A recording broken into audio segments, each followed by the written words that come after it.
alihi wa sahbihi ajma'in, amma ba'du.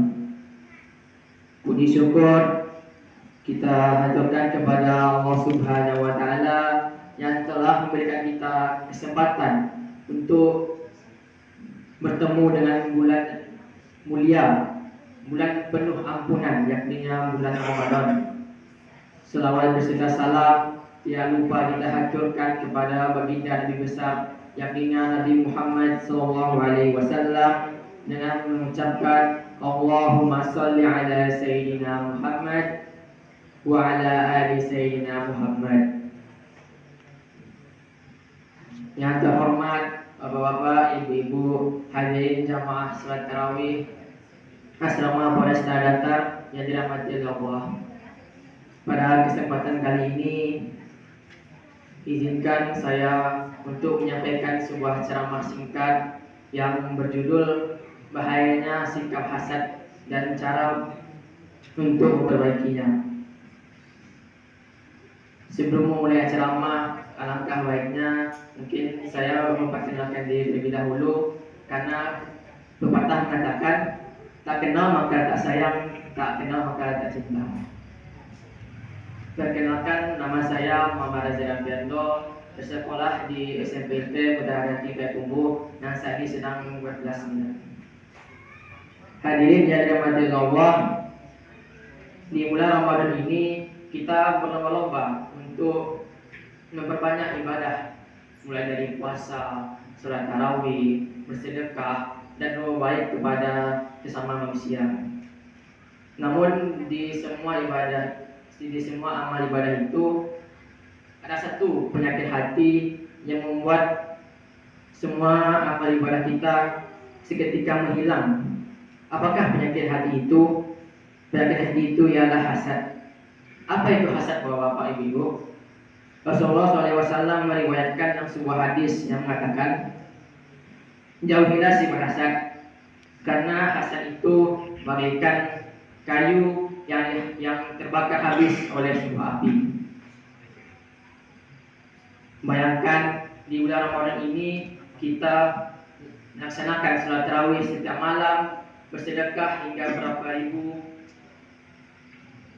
membaca Quran berapa helai halaman, tapi jika di hati kita ada hasad, itu membuat seketika amal kita menghilang, seperti yang dijelaskan di hadis di atas. Hadis tersebut menyimpulkan bahwa hasad ini berarti rasa dengki atau iri terhadap nikmat yang Allah berikan kepada orang lain. Hadirin yang dirahmati Allah, ada banyak contoh hasad yang kita temui di kehidupan sehari-hari. Contohnya kita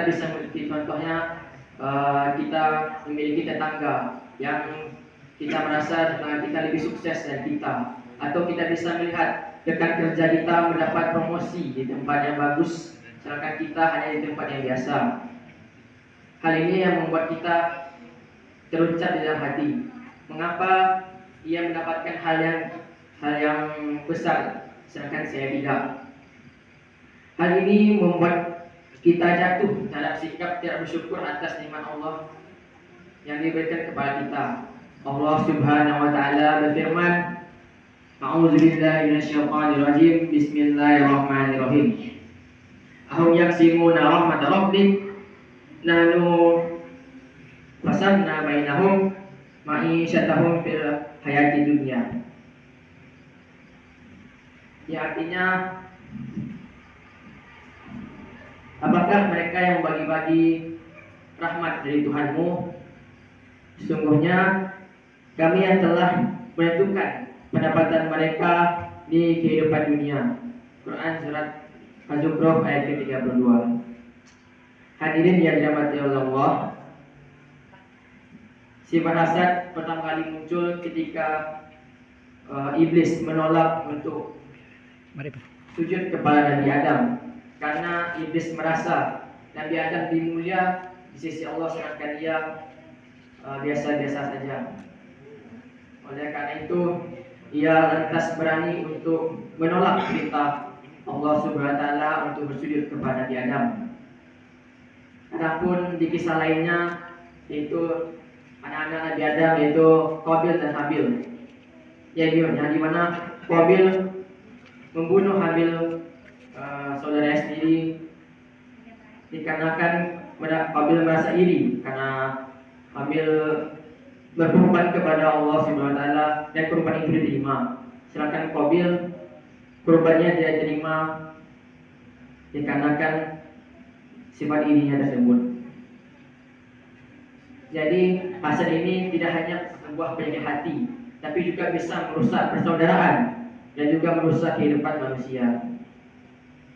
Hadirin yang dirahmati Allah, lantas apa saja yang bisa kita lakukan untuk menghilangkan rasa hasad di dalam hati kita? Ada 4 cara yang bisa kita lakukan. Yang pertama, memperbanyak syukur. Dengan kita fokus dalam nikmat yang Allah berikan kepada kita, insya Allah kita tidak akan berpikir untuk membandingkan rezeki yang kita berikan dengan rezeki yang Allah berikan kepada orang lain.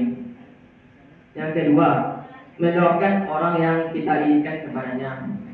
Ini mungkin hal yang sangat jarang mungkin dilakukan oleh orang lain, karena biasanya orang-orang yang kalau sudah benci dengan orang lain pasti dia akan mendoakan yang buruk. Jangankan untuk mendoakan yang baik, pastinya orang itu akan gibah dengan orang yang dia inginkannya.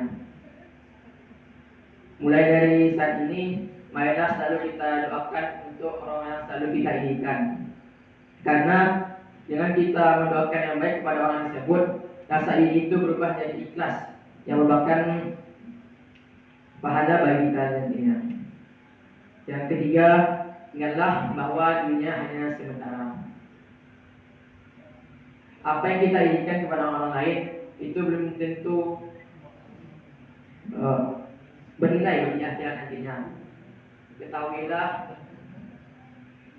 makhluk yang paling baik di sisi Allah ialah makhluk yang paling bertakwa. Yang keempat, jadikanlah kelebihan orang lain sebagai motivasi bagi kita.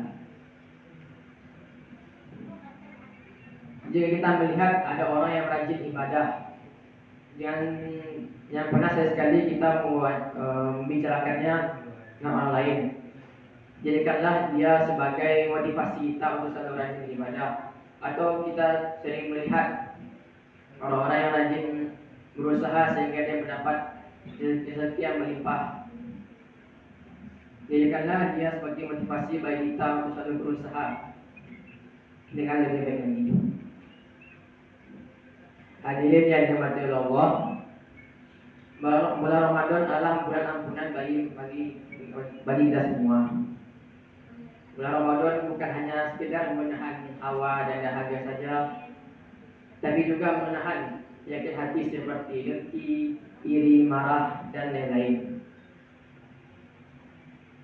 Semoga Allah selalu membersihkan hati kita dari sifat hasad dan menjadikan kita makhluk yang mulia di sisinya. Amin ya rabbal alamin. Baik, mungkin hanya itu yang bisa saya sampaikan pada kesempatan kali ini. Jika ada salah kata atau ucapan, saya mohon maaf. Dan pada akhirnya saya ingin mengucapkan Assalamualaikum warahmatullahi wabarakatuh.